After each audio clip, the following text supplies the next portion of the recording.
ଆଗ ଅପେକ୍ଷା ଆମ ସମୟ କେତେ ବଦଳି ଯାଇଛି ନା।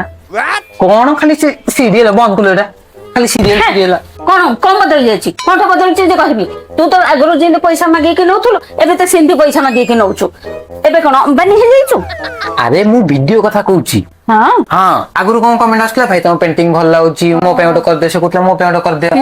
ଆଉ ଏବେ ଝିଅ ଦେଖିବାକୁ କେମିତି ଝିଅ କାଇଁ ତା ନାଁ କଣ? ଆଉ ତାହେଲେ ତୁ ଦେଖେଇ ଦଉନୁ ଏମିତିରେ ମୁଁ ତ ଚାହିଁକି ବସିଛି ଦେଖିବୁ ବୋଲି। ଆରେ ତୁ ହଉ ଆରେ ତୁ ବୁଝୁନୁ ଦୁନିଆ ଟା ଲୋକ ଜାଣି ସାରିଲେଣି ମୋ ସାଙ୍ଗସାଥି ରିଲେଟିଭ ସମସ୍ତେ ଜାଣି ସାରିଲେଣି ହଁ ଖାଲି 2 ଜଣଙ୍କୁ ଛାଡିକି। ତା ଭିତରେ ମୁଁ ନାହିଁ ତ। ଆରେ ତୁ ପୁରା ଫାଷ୍ଟରେ ଅଛୁ।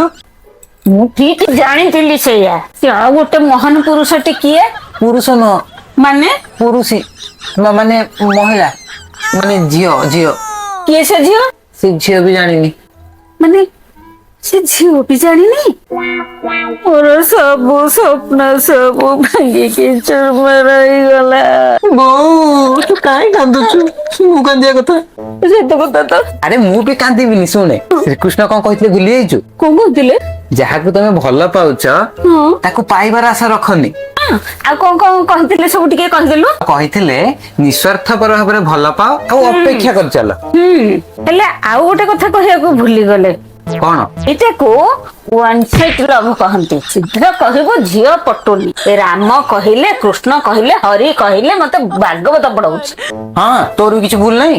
ମୋର କଣ ଭୁଲ ଅଛି ମୁଁ ଜାଗରକୁ ଉପାସ କରିଥିଲି ତାକୁ ପାଇବି ବୋଲି ମତେ କଣ ପାଇଁ ପରଟା ଡାଲମା ଖୁଆଇ ଦେଇଛୁ ସକାଳୁ।